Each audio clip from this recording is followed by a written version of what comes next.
Artui hi ake lo nan chi kan lo te lang tlep te kan chomang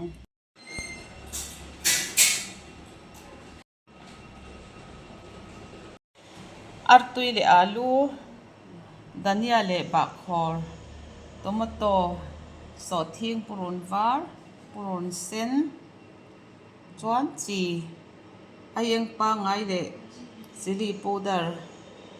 dania powder le chicken masala tuna chuan purun sen purun var so thing hi kan lo heranga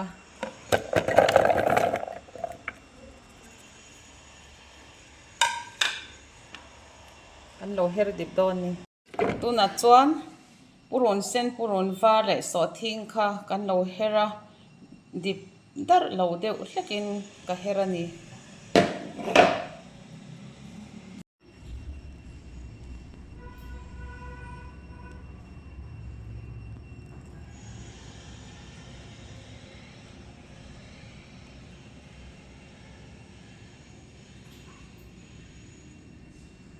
tuna chuan kan thil kan na tur tel kan lo lei to anga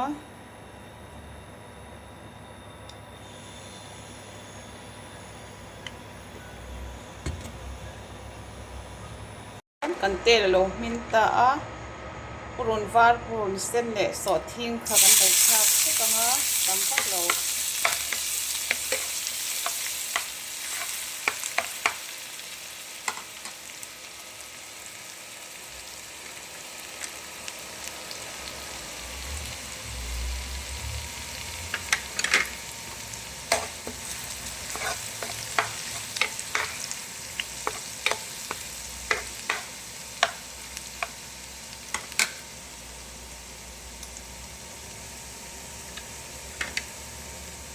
chuan ai eng thak le ai eng pa ngai kan lo thak to anga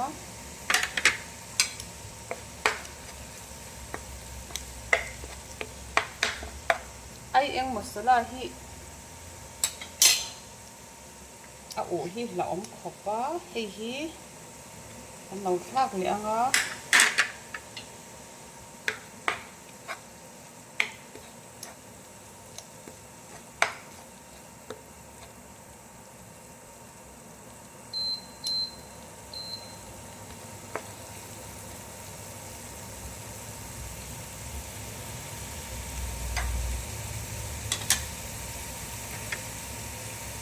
chi kan thak le ang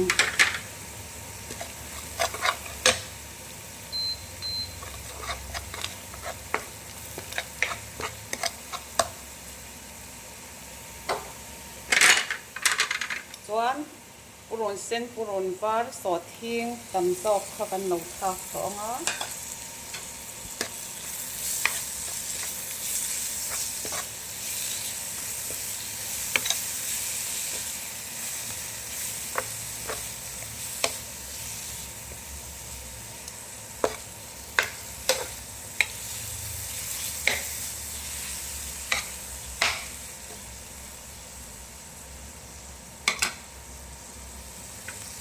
chuan tomato kan zai le pakha pum khat kha kan lo thak le ang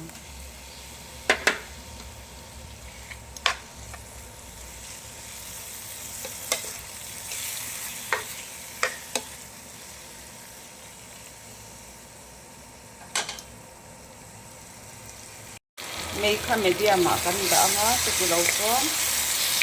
ui vil ke sia mani hri lova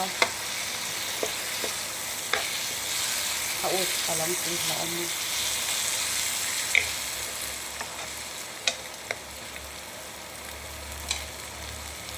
tomato a min koi thewin kan chuang anga kan tok renga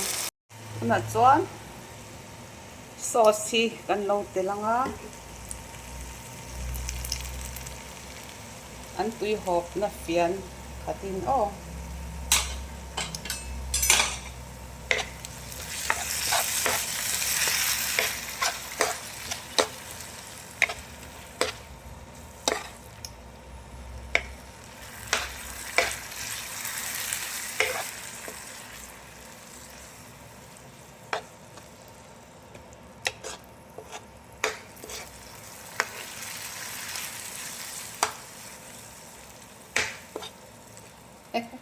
ari phok phok hing a chon hi ka nei na ka mang pe phok lova hirbel he chang box ya ari phok phok Artui lo pha chuang ang ko mo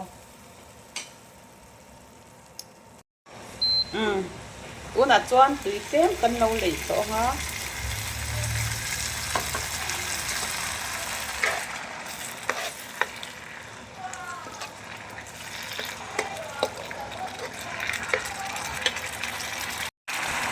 ta dia kan lo tel so nga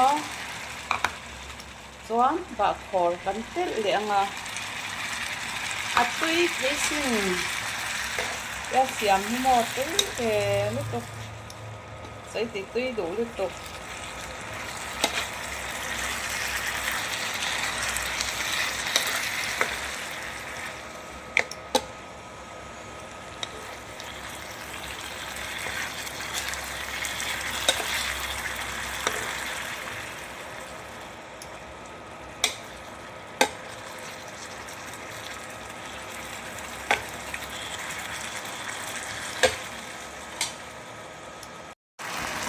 una chuan alu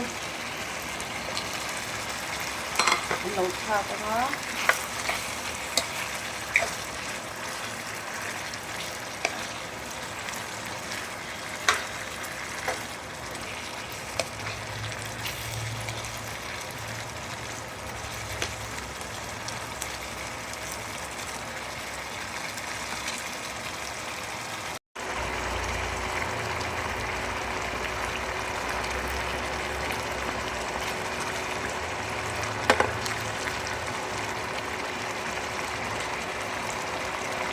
chuan lo hin chhota a kan Artui chhum phel ha kan thak to don ni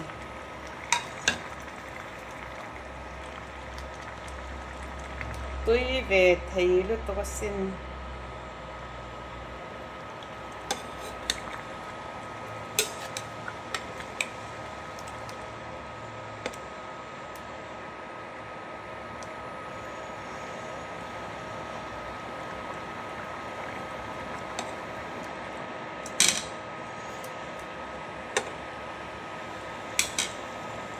mar cha chin hi ka chu nge siam lai chi nan kan lawang e pum ni thum una chuan kan chu nge siam alo min ta arim pot tui le don to kan ni kan chu nge siam chu alo min ta a tui khop mai nang ni pon lo siam ve ro tui ta kan ni ka channel te melo en sak thina ka chu nge siam video te kalom em ani subscribe te like te all bell te min lo pezel turin in do sakna kandila nangni po in lo siam mga tui takin in lo e don ya